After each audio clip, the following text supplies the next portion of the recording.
For some of our viewers here, you probably had a weekend or two that usually involved grabbing an overpriced coffee, loading the family into the car, and spending your Saturday mornings standing on the nature strip outside a brick veneer home in the suburbs. You're there to inspect a house you probably can't afford, surrounded by 50 other people who also look incredibly stressed.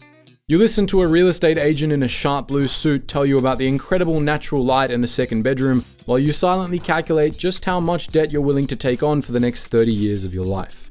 Buying property is the ultimate national obsession. But while millions of everyday Australians are constantly stressing over impossible deposit hurdles, stagnant wages, and brutal bidding wars, one company is quietly sitting in the background making an absolute fortune off every single step of the process.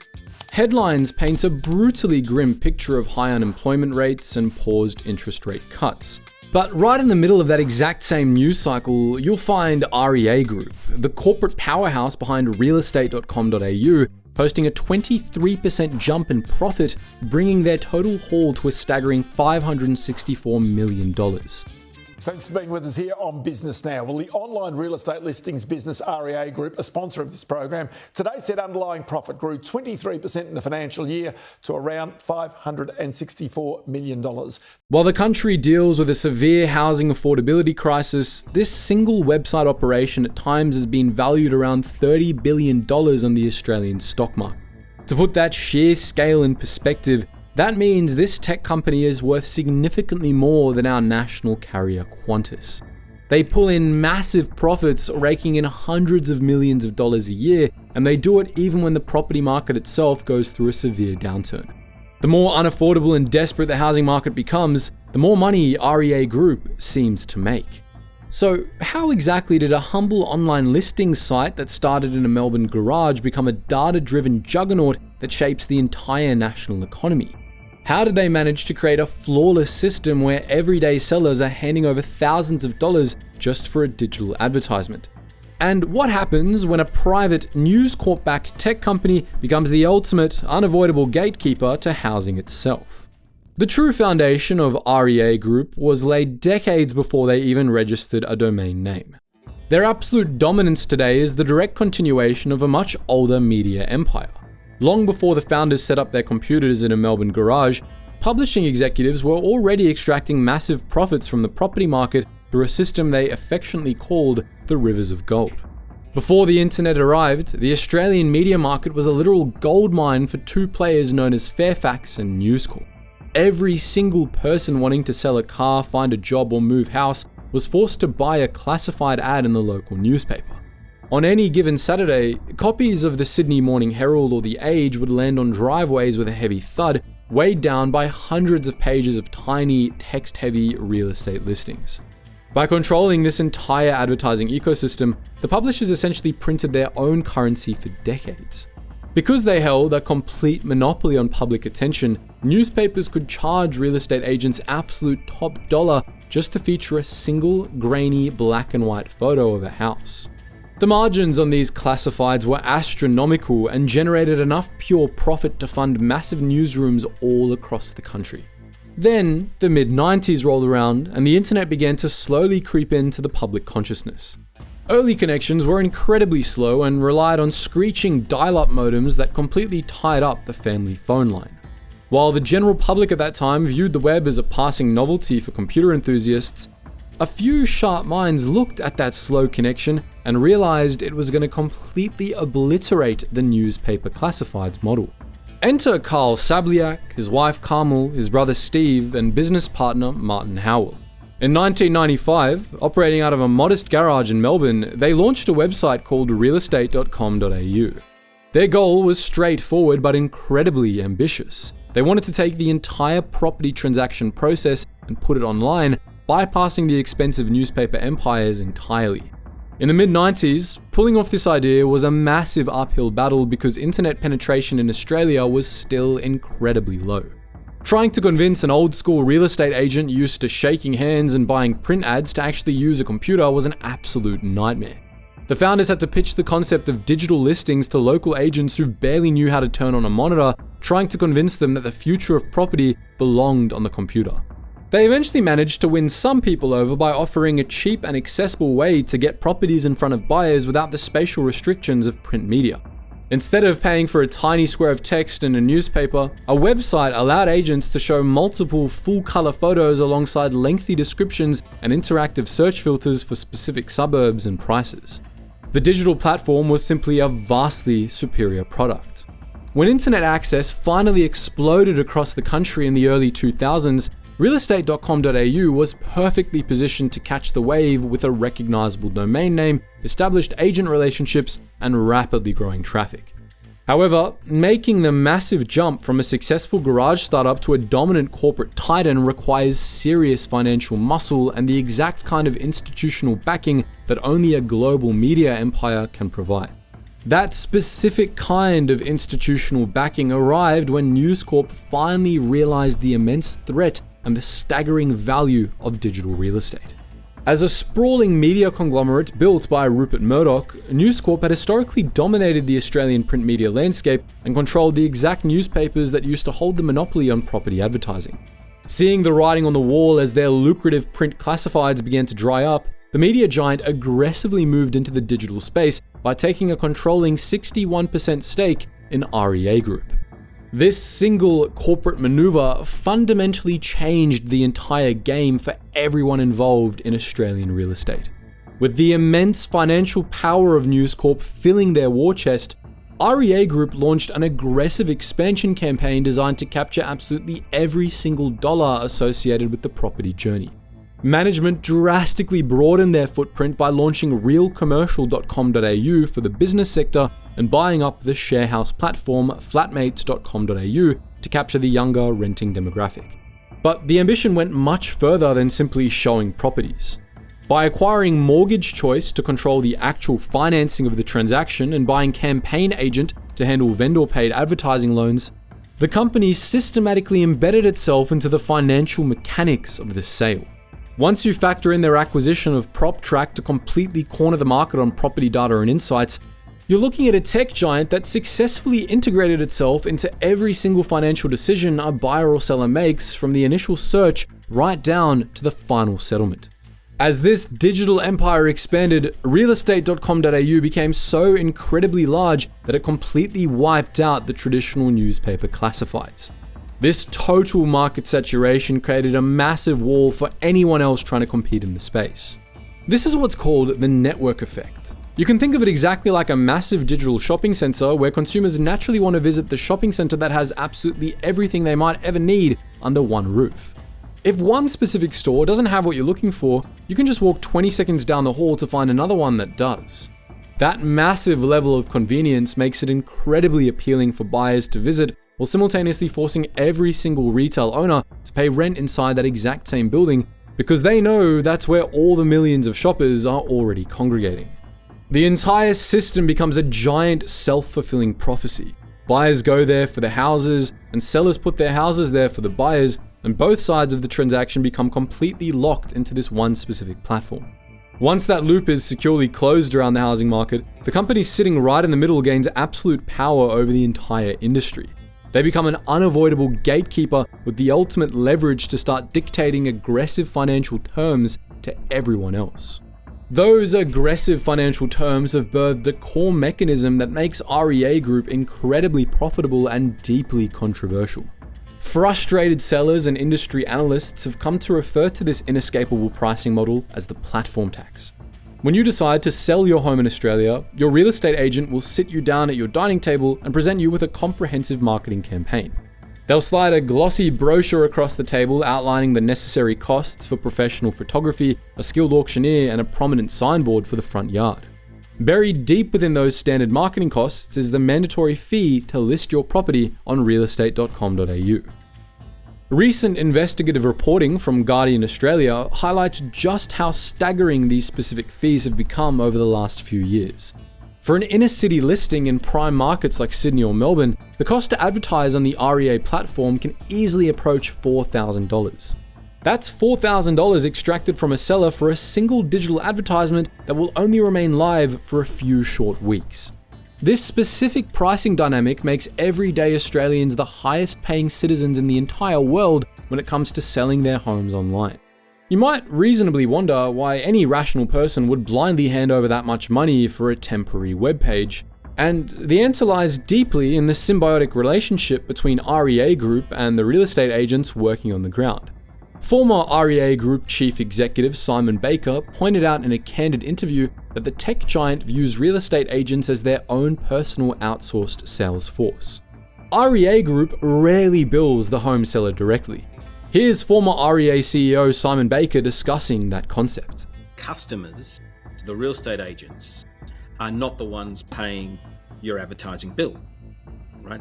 In reality, they're your outsourced sales force, and they are selling your products and services to the vendors. The entire pricing structure on the website is meticulously designed by corporate executives to push everyone toward the absolute most expensive options available. While REA Group offers various basic tiers, they heavily promote their top-tier Premier Plus listing to the agencies. Agents are highly incentivized to recommend these premium packages to their clients because of how the website displays the final product. A top-tier listing certainly makes the property appear larger and more prominent in the search results, and more importantly for the agent, it prominently features their own personal branding, their smiling face, and their agency contact details at the very top of the page. The agent is essentially using the seller's money to aggressively promote their own personal business to prospective future clients browsing the site. And because the digital market is so thoroughly dominated by this one single platform, sellers feel they have absolutely no choice but to participate in the game. If your house is not prominently featured on realestate.com.au, buyers will naturally assume there's something structurally wrong with the property, or they simply will never know it's up for sale. The intense fear of missing out on a potential buyer forces everyday vendors to swallow these exorbitant fees without asking too many questions. And understanding exactly why homeowners refuse to push back against these rising costs requires looking closely at the heavy emotional toll of the property markets itself. In a standard free market economy, a massive price discrepancy usually invites intense competition.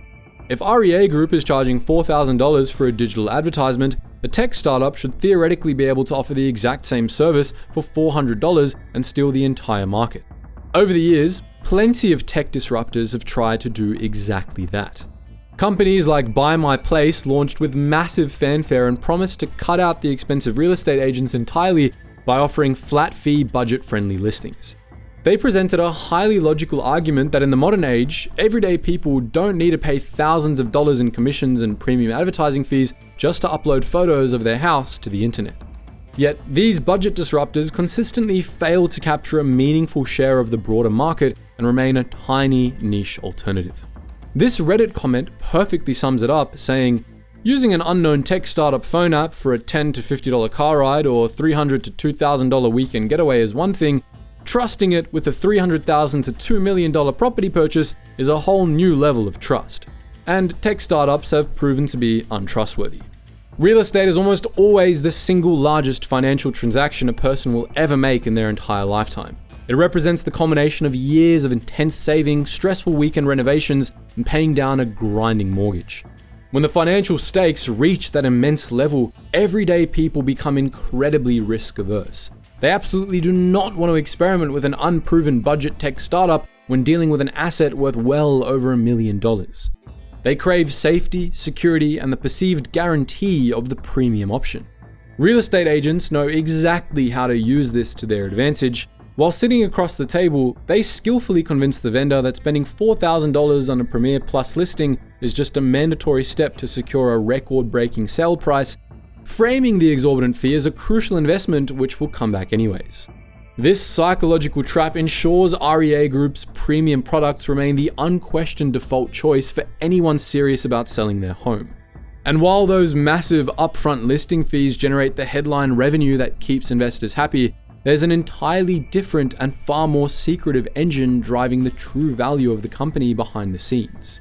Every single time you log on to the realestate.com.au platform, you're willingly feeding a massive digital surveillance ecosystem. Think carefully about the incredibly personal financial information you reveal during a typical late-night browsing session. By filtering your search for specific suburbs, you indicate exactly where you want to live. Setting a strict maximum price filter instantly reveals your precise budget and your likely borrowing capacity to the algorithm, and when you actively look at 3-bedroom homes situated in highly rated school catchment zones, you openly signal your family status and your future life plans. Meticulously saving properties to your favorites and tracking weekend auction results shows the platform your exact level of buying intent. The company analyzes this absolute ocean of data through their PropTrack division to provide high-level insights to major banks, insurance firms, and massive property developers. They know exactly which specific suburbs are heating up and experiencing increased buyer demand weeks before the very first auction even takes place.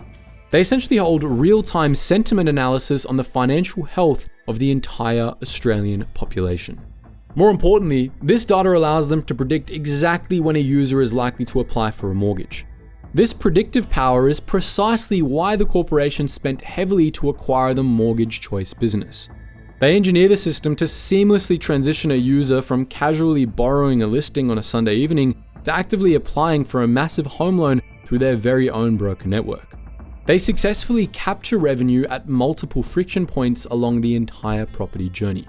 And as this data machine grew larger and the listing fees continued to skyrocket without any real competition, the sheer scale of this unchecked market dominance eventually forced the National Consumer Watchdog to step in. In 2025, reports surfaced across major outlets like the Australian Financial Review and ABC News that the Australian Competition and Consumer Commission, the ACCC, had officially launched a probe into REA Group. The National Consumer Watchdog officially launched an intense investigation into serious allegations of price gouging and anti-competitive behavior after REA Group pushed a series of massive price hikes onto the entire industry. The staggering reality of these increases becomes obvious when looking at an automated email sent to a Hawkesbury region real estate agent named Sam Dalby back in May. The message was completely dressed up in corporate marketing speak, claiming the tech giant was committed to getting him a bigger and better result while providing more choice and value than ever before. However, the reality of the email was brutal. It informed Dalby that the price of his monthly subscription to use the portal would be increasing by a staggering 78%. The price they were charging for every single property listing in his neighbouring area would also be increasing by almost 10%. To make matters even more controversial, REA announced a brand new policy to start charging agents for properties that successfully sold completely off the market. As a result, selling a home privately without a public listing is an increasingly popular option for vendors trying to save money by avoiding expensive advertising campaigns. When you've conquered a domestic market and achieved a near monopoly like REA Group have, the only logical step for a corporation is to look overseas. The profits generated in Australia have given REA Group the financial firepower to attempt massive global expansion, further cementing their status as a genuine multinational powerhouse. They've already made highly successful inroads into Asia, with operations in India, for example, having seen explosive audience growth, allowing them to tap into one of the largest and most dynamic emerging real estate markets on the planet. They recognized early on that the digital classifieds model could be exported to regions where the middle class is rapidly expanding. But their ambition goes far beyond emerging markets. Recently, REA Group made international headlines with their aggressive attempts to acquire Rightmove, the absolute dominant property portal in the United Kingdom. Rightmove occupies a very similar space in the UK to what REA does in Australia, wherein they're the unquestioned gatekeeper of digital property listings for the British public. However, international market analysts often view REA Group's Australian dominance with a sense of disbelief. As former CEO Simon Baker noted, REA Group is viewed jealously by other property portals globally. This jealousy stems from the fact that REA manages to extract a much greater share of selling costs from the vendor than platforms in almost any other country. In many overseas markets, the idea of a home seller paying $4,000 upfront for a digital advertisement is considered completely absurd. Yet in Australia, REA Group has normalized this exact practice, turning it into the standard operating procedure for an entire nation. What began in a modest Melbourne garage as a clever, necessary way to modernize newspaper classifieds has morphed into an unavoidable economic force. REA Group doesn't pour a single square meter of concrete, they don't build houses, and they don't physically negotiate sales on the ground. Yet they sit squarely at the center of the great Australian dream, extracting massive wealth from the simple act of connecting buyers with sellers. They've created a flawless system where paying thousands of dollars for a temporary website advertisement is considered completely normal by the general public, And they've done it all while quietly building a comprehensive data profile on almost every single adult in the country. So let us know what you guys think in the comments. Have you ever tried to sell a house and been completely shocked by the hidden advertising fees? Do you think the government actually needs to step in and regulate these massive property portals? Or is this just the free market working exactly as intended? As always, thank you guys so much for watching and stay curious.